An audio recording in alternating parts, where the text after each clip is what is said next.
इसमें धनराज कुमावत अभी जो आरआरबी टेक्नीशियन ग्रेड 3 और फर्स्ट के जो एग्ज़ाम चल रहे हैं, तो काफ़ी सारे स्टूडेंट्स का मेरे पास कमेंट आ रहा था कि सर जो टेक्नीशियन ग्रेड 3 के हैं उनकी शिफ्ट का एनालाइज कराया जाए। तो मैं आज जो 9 मार्च की फर्स्ट शिफ्ट है उसका एनालाइज कराने जा रहा हूँ।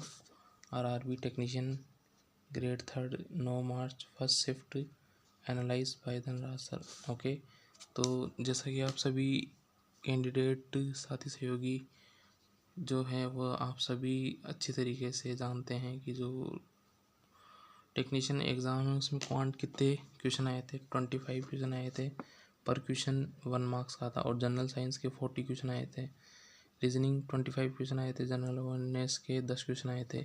ऐसे करके 100 क्वेश्चन 100 मार्क्स के हुए थे इसमें। ओके, और यहाँ से सबसे ज़्यादा जो गेम चेंजिंग जो आपका पोर्शन था वो जनरल साइंस का था, क्योंकि इसमें 40 क्वेश्चन आए थे। ओके, तो इसमें फर्स्ट क्वेश्चन क्या था कि एक 90 वोल्ट का एक बल्ब है और वह 10 सेकंड तक जलता है। 10 सेकंड तक जलता है यानी कार्य करता है। तो उसके द्वारा किया गया कार्य क्या होगा, यानी कार्य आपको पता है कार्य की ऐसा यूनिट जूल होती है। तो सारे यूनिट सेम है, इससे आप ऑप्शन एलिमिनेशन नहीं कर सकते। और दूसरा आप देखोगे कि 9 का मल्टीपल आ रहा है हर ऑप्शन में। हर ऑप्शन में 9 का मल्टीपल आ रहा है, इसको छोड़ के, है ना।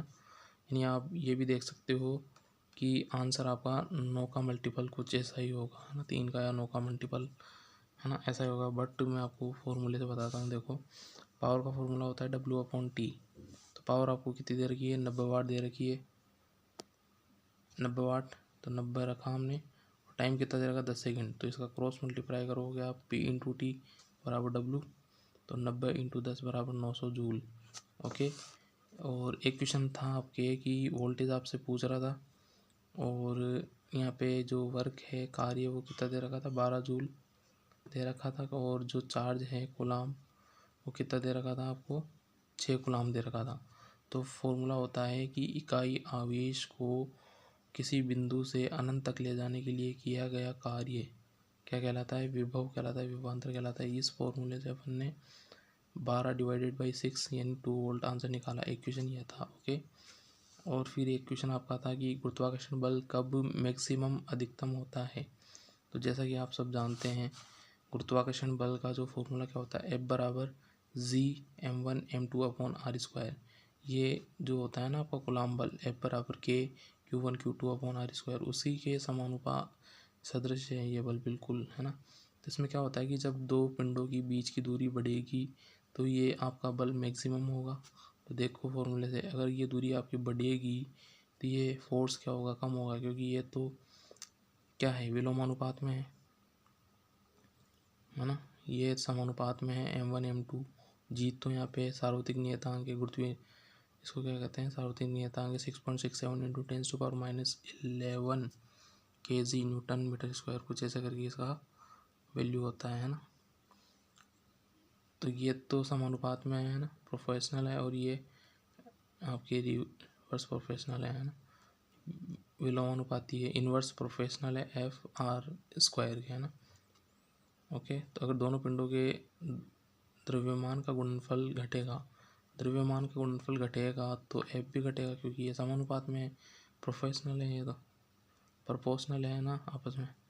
दोनों पिंडों के द्रव्यमान का गुणनफल बढ़ने पर M1 M2 का गुणनफल क्या होगा, बढ़ेगा, तो आपका F का मान भी बढ़ेगा। ओके, और एक क्वेश्चन, एक ऑप्शन और था उसका, वो मुझे शायद तक कंफर्म नहीं है, तो इसलिए मैंने नन ऑफ दिस लिख दिया। बट इसमें जो राइट आंसर होगा आपका सी होगा, दोनों पिंडों का द्रव्यमान का गुणनफल बढ़ेगा तो आपका ये F भी बढ़ेगा। ओके, चंद्रमा पर किसी वस्तु का वेट 3 न्यूटन का है, तो पृथ्वी पर इसका भार कितने न्यूटन का होगा। तो ये आप सब जानते हैं कि चंद्रमा पर जो भार है वो पृथ्वी के भार का क्या होता है, 6 टाइम होता है। या फिर हम उल्टा कह दें कि पृथ्वी पर जो भार है किसी वस्तु का, चंद्रमा पर उसका 1/6 होता है ना। तो 3 का 6 से मल्टीपल किया, 18 न्यूटन आ गए। एक क्वेश्चन और था आपके पास, है ना, कि I बराबर कितना था, 4 एम्पियर, R बराबर कितना था, 75 ओम आपको दे रखा था, और P वोट आपसे पूछ रहा था, शक्ति आपसे पूछ रहा था। तो इसमें आप कैसे निकालेंगे, है ना। एक फॉर्मूला होता है डायरेक्ट, P बराबर V² R। P बराबर वी स्क्वायर आर से आप डायरेक्ट निकाल सकते हो, बट इसमें एक कन्फ्यूजिंग सी चीज़ ये है कि आपको वी आप पे गिवन नहीं है। ओके, तो वी यहाँ पे गिवन नहीं है, तो वी बराबर आई इंटू आर, जो ओम के नियम से अपन यहाँ पे वी निकाल सकते हैं। तो पी बराबर वी की जगह अपन क्या करेंगे, आई इंटू आर। आई कितना है आपका 4 एम्पियर, आर कितना है 75। ये स्क्वायर था इसलिए हमने 2 टाइम्स इसको लिखा 75 इंटू 4, और नीचे क्या आ गया 75 आ गया। ओके, आर की जगह है ना, तो फिर ये कैंसिल आउट हो गया, एक 75 से 75, फिर बचा क्या था 75 इंटू 16, और 4 से गुणा किया था है ना, तो ये 75 गुणा 16 बराबर 1200 वाट हो गया। और इसको अपन डायरेक्ट फॉर्मूला आता है आपका P बराबर आई स्क्वायर आर। P बराबर आई स्क्वायर आर, तो P बराबर अपन क्या कर सकते हैं, आई का स्क्वायर 4 इंटू 75, P बराबर 16 इंटू 75, इससे भी वही 1200 वाट आएगा आपके। अगले क्वेश्चन पे अपन मूव करते हैं। तो इसमें क्या पूछ रहा था कि हाइड्रा एक जो जीव था उसमें एक बड सी निकलती है और वो आगे चल कर एक विकसित हाइड्रा बन जाती है। तो इसमें किस प्रकार का जनन था, है ना। इसमें मुकुलन बडिंग ऑप्शन में था, रीजनरेशन पुनरुद्भवन था, विखंडन फीजन था, और एक आपका कुछ अलग ही दे रखा था उसमें लैंगिक जनन सा कुछ, है ना, लैंगिक अलैंगिक कुछ ऐसे दे रखा था। तो यहाँ मेनली तो क्या आएगा, बडिंग आएगा, है ना। वैसे पुनरुद्भवन भी करता है ये हाइड्रा आपका। हाइड्रा और प्लेन एरिया में रीजनरेशन की क्षमता भी पाई जाती है। ओके, फिर अगला क्वेश्चन पे अपन चलते हैं। तो क्या था, जो श्रव्य ध्वनि की रेंज परास क्या होती है, 20 हर्ट्ज से 20 किलो हर्ट्ज होती है। 20 हर्ट्ज से 20 किलो हर्ट्ज, तो 20 किलो को अपन 20,000 हर्ट्ज भी लिख सकते हैं। ओके, यह था। एक था सोडियम की अभिक्रिया, सोडियम की क्रियाशीलता के संबंध में क्वेश्चन था कि सोडियम हाइड्रोजन से क्रियाशील होता है, सोडियम हाइड्रोजन से कम क्रियाशील होता है, या सोडियम कॉपर से कम होता है क्रियाशील, सोडियम कॉपर से ज़्यादा क्रियाशील होता है, कुछ ऐसे।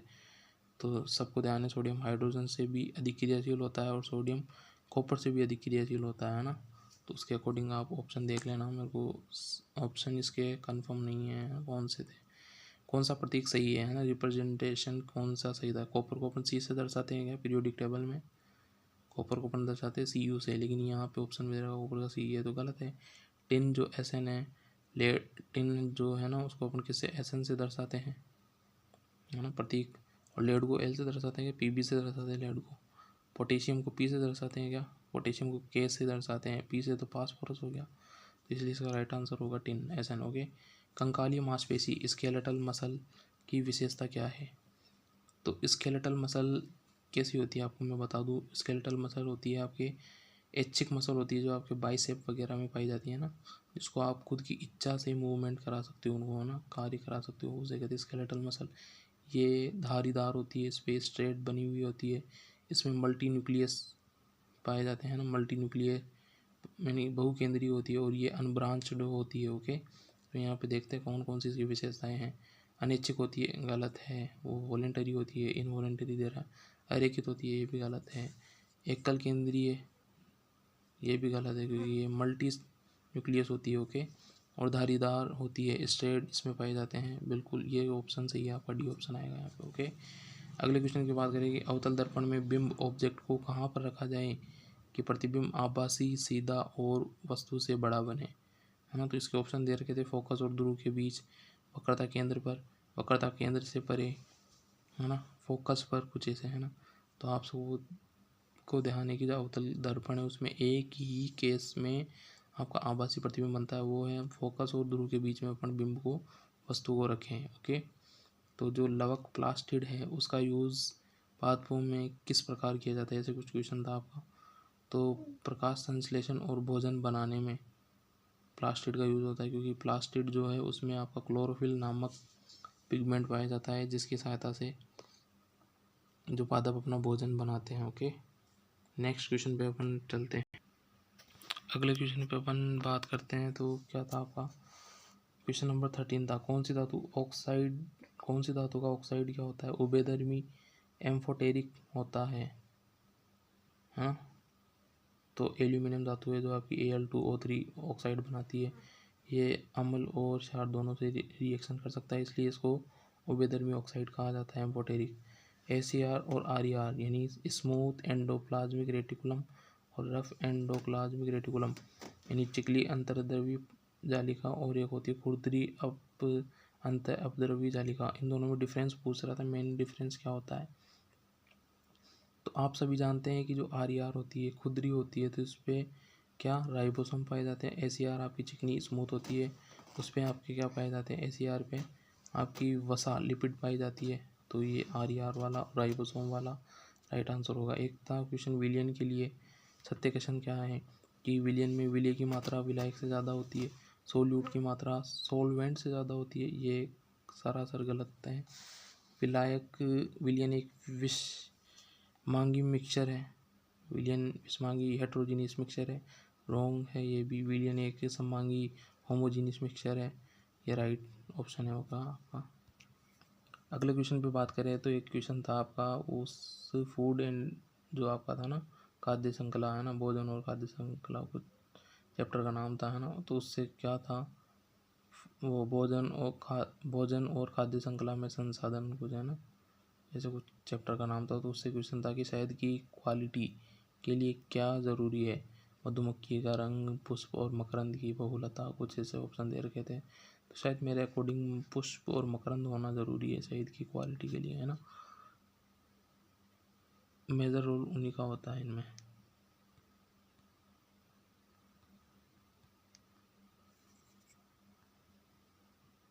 अगला क्वेश्चन देखें तो अपन मेटल ऑक्साइड और एसिड की रिएक्शन कराने पर अपन को प्रोडक्ट में क्या क्या प्राप्त होता है वो पूछ रहा था है ना। तो ऑप्शन में एक आपका लवण दे रखा था, साल्ट, और आपका जल वाटर दे रखा था, एक लवण और हाइड्रोजन गैस एक ऐसा कुछ दे रखा था। तो यहाँ पे लवण और जल वाला ऑप्शन राइट होगा आपका। जैसे 2MgO है उसकी अभिक्रिया अपन HCl से करवाते हैं तो क्या मिलता है 2MgCl और H2O। MgCl यहाँ पे क्या एक लवण है, एक साल्ट है, H2O यहाँ पे पानी है। चुंबकीय बल का मान किस स्थिति में बढ़ेगा, जो मैग्नेटिक फोर्स है आपका धारा बढ़ने पर बढ़ता है ना, तो ऑब्वियसली आंसर यही होना चाहिए। एक क्वेश्चन था आपका CH3COOH यानी जो आपका मेथिल कार्बोक्सिलिक अम्ल जो था है ना, या एथिल मेथेनोइक अम्ल या एथेनोइक अम्ल जिसे आप कहते हैं, उसकी अभिक्रिया सोडियम कार्बोनेट से आप करवाते हैं तो क्या मिलता है आपको सोडियम एसीटेट, जल और CO2 गैस मिलती है। ओके। एक क्वेश्चन आपका था कि हार्ट से लंग्स में जो ब्लड का फ्लो होता है उसके बारे में था, ऑप्शन मेरे को नहीं पता है ना। तो पादपों में जो भोजन का भंडारण का कार्य कौन सा उत्तक टिश्यू करता है ना।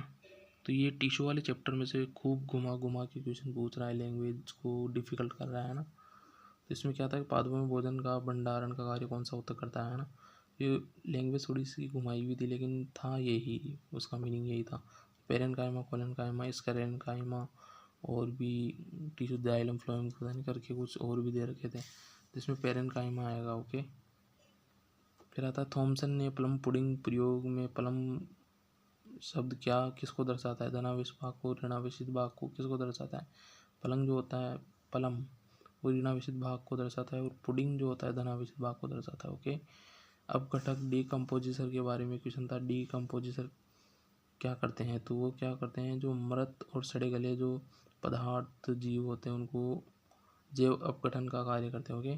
प्लास्टिक को जल में फेंकने पर, प्लास्टिक जो एक अजैव निम्नीकरणीय पदार्थ है उसको जल में फेंकने पर ये कैसा प्रभाव दर्शाता है, तो ये जल को स्वच्छ करता है, जल को दूषित करता है और जलीय जीवों को हानि पहुंचाता है। तो बी ऑप्शन में भी राइट। एक स्थिर अनुपात का पालन करता है, ऐसा करके कुछ क्वेश्चन था। एक क्वेश्चन था सभी कार्बनिक यौगिकों में अनिवार्य रूप से कौन सा तत्व पाया जाता है, या कौन सा तत्व पाया जाता है, तो कार्बन, केवल नाइट्रोजन, केवल ऑक्सीजन, केवल हीलियम, कुछ ऐसे हाइड्रोजन कुछ ऐसे होगा। ओके। तो कार्बनिक यौगिक क्यों कह रहे हैं अपन उसको, क्योंकि उसमें क्या पाया जा रहा है कार्बन है ना, तो इसलिए इसमें यह ऑप्शन होगा। एक क्वेश्चन था आपका रिएक्शन से, रिएक्शन को बैलेंस करना था, इसमें दे रखा था PbNO3 का होल्ट वाइज और यहाँ पे X दे रखा था, इसको गर्म किया जाता है तो YPBO ZNO2 + AO2 इसको संतुलित करना था और XYZ के मान आपको बताने थे। इसमें ऑप्शन में X का मान 1, Y का मान 1, Z का मान 2, A का मान 1 ऐसे कुछ करके था। फिर 2 2 4 1 2 1 4 2, तो maybe right answer B होगा यहाँ पे। ओके। एक वस्तु क्वेश्चन था न्यूमेरिकल है ना, उससे स्पीड टाइम डिस्टेंस वाले चैप्टर से था, साइंस का क्वेश्चन है। इसमें चाल स्पीड पूछेगा या फिर वेलोसिटी पूछेगा। तो औसत चाल पूछ रहा है। ओके, एक वस्तु बिंदु ए से बिंदु बी तक 10 मीटर की दूरी 5 सेकंड में तय करती है और बिंदु बी से वापस बिंदु ए तक 5 सेकंड में उतनी ही दूरी तय करती है। वस्तु की औसत चाल क्या है? चाल बराबर क्या होता है? दूरी बटा समय। दूरी क्या होगी? 10 + 10 20 और समय हो गया 10 सेकंड, तो 2 मीटर पर सेकंड इसकी क्या होगी? स्पीड हो गई। ओके, एक क्वेश्चन और था पर उसमें क्या थोड़ा सा घुमाया हुआ क्वेश्चन था, तो इसको जैसे को मिला है क्वेश्चन में, अगर उसको थोड़ा सा अगर एक्सप्लेन करने की कोशिश करूँ तो आप समझना है ना। एक व्यक्ति है जो 8 मीटर पर सेकंड की स्पीड से पश्चिम दिशा में जाता है और फिर 6 मीटर पर सेकंड की स्पीड से क्या जाता है? पूर्व दिशा में। पश्चिम दिशा में गया ना 8 की स्पीड से और 6 मीटर पर सेकंड की स्पीड से पूर्व दिशा में जाता है, तो उसका औसत वेग ज्ञात करें। औसत वेलोसिटी, एवरेज वेलोसिटी पूछ रहा था। तो जैसे मैंने माना कि यहाँ से अगर कोई व्यक्ति स्टार्ट होता है, वो 8 मीटर गया 1 सेकंड में, किधर गया? इस वेस्ट साइड में गया, पश्चिम दिशा में गया ना। फिर वो यहाँ से अगर वो वापस कि पूर्व दिशा में आए 6 मीटर 1 सेकंड की स्पीड से, तो बचा उसका क्या? डिस्प्लेसमेंट, विस्थापन कितना बचा? 2। तो वेग बराबर क्या होता है? विस्थापन बटे समय। तो विस्थापन की जगह अपन 2 रख दे और टाइम इसको टोटल कितना लग रहा है? 1 और 1 2 सेकेंड। तो इसका जो वेग आएगा, एवरेज वेलोसिटी, वो कितनी आएगी? 1 मीटर पर सेकंड आएगी। अब कई बच्चे कहेंगे कि सर आपने विस्थापन 2 क्यों लिया? क्योंकि आपको पता होना चाहिए वेग का फॉर्मूला क्या होता है? विस्थापन बटे समय, ना कि दूरी बटा समय। अगर आप दूरी मानते हो तो 8 और 6 कितना हो गया? 14। तो 14 बटे 2 करोगे तो 7 आएगा, जो कि ऑप्शन में शायद मेरे हिसाब से नहीं था। हाँ, वहाँ पे यही था कि डिफरेंस आएगा 8 और 6 के बीच का, कैसे भी करो आप, है ना। फिर 30 क्वेश्चन आता है, यदि किसी वस्तु का त्वरण एक समान यूनिफॉर्म है तो प्रारंभिक चाल u और अंतिम चाल v के संदर्भ में उसकी औसत चाल क्या होगी? तो v + u/2 होगी। प्रारंभिक और वेग और अंतिम वेग का जो आएगा मीडियन, वही इसकी क्या होगी? चाल होगी। ओके, तो मेरे को ये 30 क्वेश्चन मिले और भी क्वेश्चन मिलेंगे तो मैं आपको और वीडियो बना दूंगा। अगर आपको ऐसी वीडियो मैथ, रीजनिंग और जीके के लिए चाहिए तो आप कमेंट कर देना और वीडियो को ज़्यादा से ज़्यादा लाइक, शेयर और चैनल को सब्सक्राइब करना। ओके, जैसे मैं आपको बताऊं, जीके में कुछ क्वेश्चन और आए थे। जैसे आपका एक क्वेश्चन था जो उस्ताद बिस्मिल्लाह खान जो है किस वाद्य यंत्र के लिए जाने जाते हैं? बजाने के लिए किस वाद्य यंत्र को बजाने के लिए जाने जाते हैं? बांसुरी, शहनाई, है ना, सितार, कुछ ऐसे करके। तो इसमें आपका शहनाई आंसर आएगा। एक क्वेश्चन और था आपका कि